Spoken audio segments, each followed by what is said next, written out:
Asiatic wild donkey എന്ന് പറയുന്ന ഒരു പ്രത്യേകതരം ബ്രീഡാണ്. ഏകദേശം 5-5.5 അടി ഉയരവും ഹെഡ് ഒരു 6 ഫീറ്റിലേക്ക് എത്തുന്ന പ്രിൻസ് എന്ന് ഞാൻ പേരിട്ട് വളർത്തി പരിപാലിക്കുന്ന ഒരു മെയിൽ ഡോങ്കിയാണ്.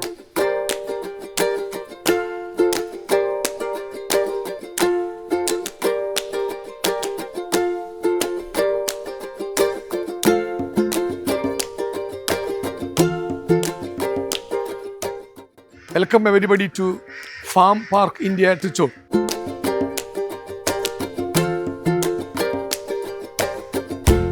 ഇന്ത്യൻ വാർത്താ കൃഷിയിടത്തിൽ നമ്മൾ ഇന്ന് എത്തി നിൽക്കുന്നത് വളരെ വ്യത്യസ്തമായ ഒരു ഫാമിലാണ്. ഇത് വരുന്നത് തൃശ്ശൂർ ജില്ലയിലെ കുറ്റുമുക്ക് എന്ന സ്ഥലത്താണ്.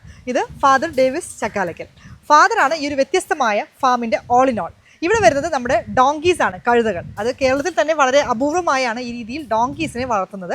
അത് ഒരുപാട് ഗുണങ്ങളുണ്ട്. അത്തരം കാര്യങ്ങളൊക്കെ നമുക്ക് ഫാദറിനോട് ചോദിക്കാം. ഫാദർ നമസ്കാരം, ഇന്ത്യൻ വാർത്താ കൃഷിയിടത്തിലേക്ക് സ്വാഗതം. എന്തൊക്കെയാണ് ഇപ്പോൾ നമ്മുടെ ഈ കഴുത എന്ന ഈ ഒരു ഫാമിങ്ങിലേക്ക് വരാൻ ഫാദറിനെ പ്രേരിപ്പിച്ചത്? കഴുതകളെ സമൂഹത്തിൽ അല്ലെങ്കിൽ വ്യക്തിപരമായി നിഷേധിച്ച് അവമതിച്ച് സംസാരിക്കുന്നത് സർവ്വസാധാരണമാണ്. ഞാൻ കഴുതകളിലേക്ക് എത്തിയത് ക്രിസ്തുവാകുന്ന ലോകരക്ഷകൻ്റെ അനുയായിയും അനുഗാമിയും ആണ് ഞാൻ എന്നതിൽ ബൈബിളിലേക്ക് കണ്ണോടിക്കുമ്പോൾ ലോകരക്ഷകനായ ക്രിസ്തു സഞ്ചരിച്ച ഏക മൃഗമാണ്. ഇനി ഈ രക്ഷകനായ ക്രിസ്തുവിനെ ജന്മം കൊടുക്കാനുള്ള ജോസഫിൻ്റെയും മറിയത്തിൻ്റെയും യാത്രയിൽ മറിയത്തെ സംവഹിച്ചതും കഴുതയാണ്. ബൈബിളിൽ പഴയ നിയമത്തിൽ ന്യായാധിപ സംഘം ന്യായം വിധിക്കാൻ പുറപ്പെട്ടിരുന്നതും കഴുതപ്പുറത്താണ്. ഇങ്ങനെ 3 ചിന്തകൾ ഈ കഴുതയുടെ മാഹാത്മ്യത്തിലുണ്ട്. കഴുത എന്ന് പറഞ്ഞ് തള്ളാനുള്ളതല്ല, വളരെ പ്രമുഖവും ശ്രേഷ്ഠവും സമൂഹത്തിന് അല്ലെങ്കിൽ മനുഷ്യന് ഉപകാരപ്രദവുമായ ഒരു നല്ല ഡൊമസ്റ്റിക് ആനിമലാണ്. പക്ഷേ കേരളത്തിൽ വളരെ കുറവല്ലേ ഇത് വളർത്തുന്നത്? എൻ്റെ അറിവിൽ 2 ഇടങ്ങളിലെ കണ്ണൂരും പിന്നെ കൊച്ചിയിലാണ് 2 എൻ്റെ ഫ്രണ്ട്സ്. ഇതിപ്പോ 3ാമത്തെ ഫാം എന്ന് പറയാൻ. കേരളത്തിലെ 3ാമത്തെ ഫാമാണ്. എത്ര വർഷമായി ഇപ്പോൾ തുടങ്ങിയിട്ട്?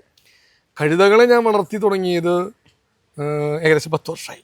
അതിൻ്റെ ഏറ്റവും പ്രചോദകമായ കാര്യം ഓശാന നാളിൽ ഈശോ എഴുന്നള്ളുന്ന ആ വലിയ ആഘോഷപൂർവമായ എപ്പിസോഡിലെ ഒരു കഴുത ലഭിക്കുക വളരെ ക്ലേശകരമായിരുന്നു.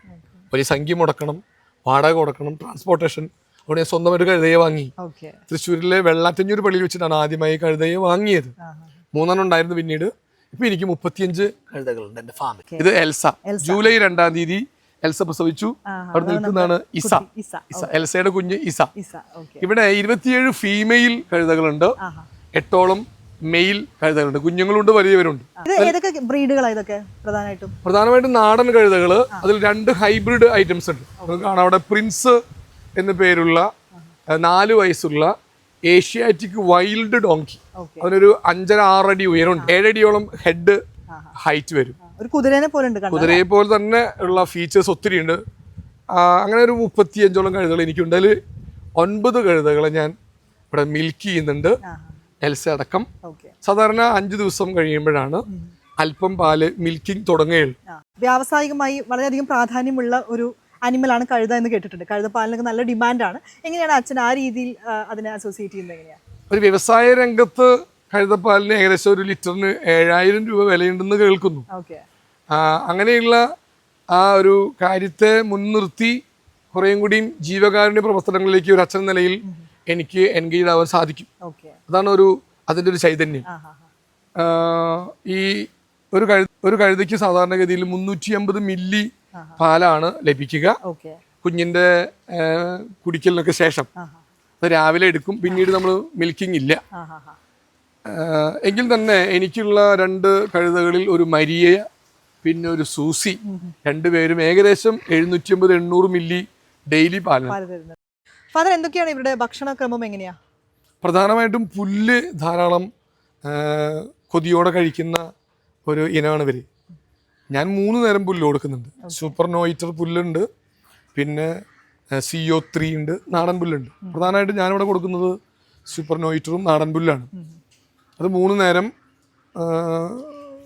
ഒന്ന് വെട്ടി ചെറുതാക്കിയിട്ട് കൊടുത്തുകൊണ്ടിരിക്കുന്നു. പിന്നെ പ്രധാനമായൊരു ഫീഡിങ് ഇനം എന്ന് പറയുന്നത് നവധാന്യങ്ങൾ, ചെറുപയർ, വൻപയർ, 3 തരം കടല, പിന്നെ ഗ്രീൻ പീസ്, ഇതൊക്കെ ചേർത്തിട്ടുള്ള മുതിരക്കടക്കുള്ള 9 ധാന്യങ്ങൾ ചേർത്ത് പൊടിച്ചതിൻ്റെ ഒരു നിശ്ചിത അളവ് എന്നും ചേർക്കും. ഗോതമ്പ് ഏകദേശം ഒരു 10 കിലോ ഗോതമ്പും ഒരു 3-4 കിലോ അരിയും ഒരുമിച്ച് വേവിക്കും.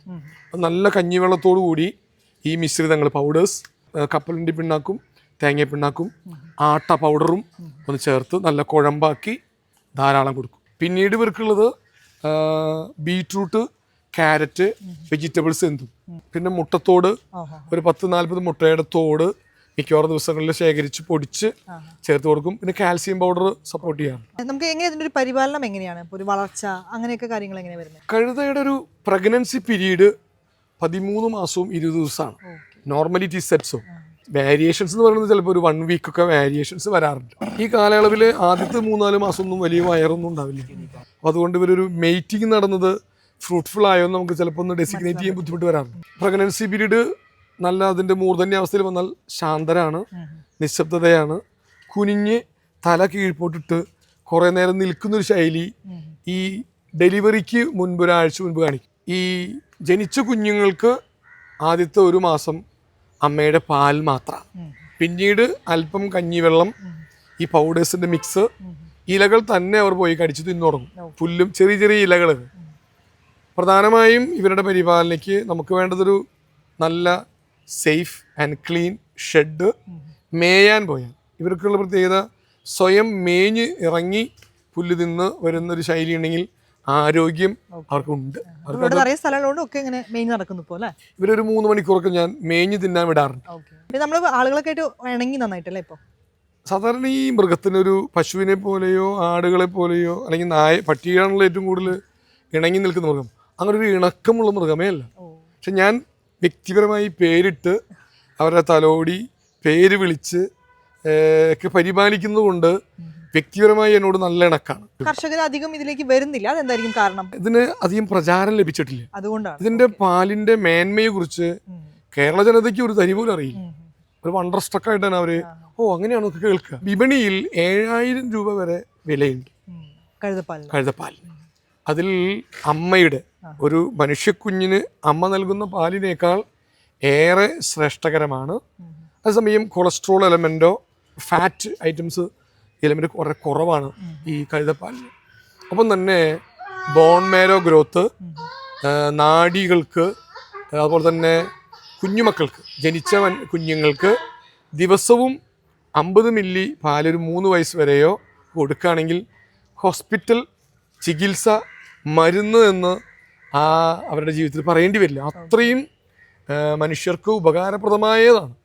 കേന്ദ്ര ഗവൺമെൻറ് കഴുതയുടെ വളർച്ചയും പരിപാലനയ്ക്കും വേണ്ടി വലിയ മുൻതൂക്കം കൊടുത്ത് സ്കീമുകളൊക്കെ ഇറക്കിയിട്ടുണ്ട്. 50 female donkeys and plus 5 male donkeys ഉള്ളൊരു സംഘത്തിന് 50 ലക്ഷം വരെ ഓഫറുണ്ട്. നമുക്കിവിടെ എത്ര പേരുണ്ട് സഹായിക്കാനൊക്കെ കഴുത പരിപാലനത്തിൽ?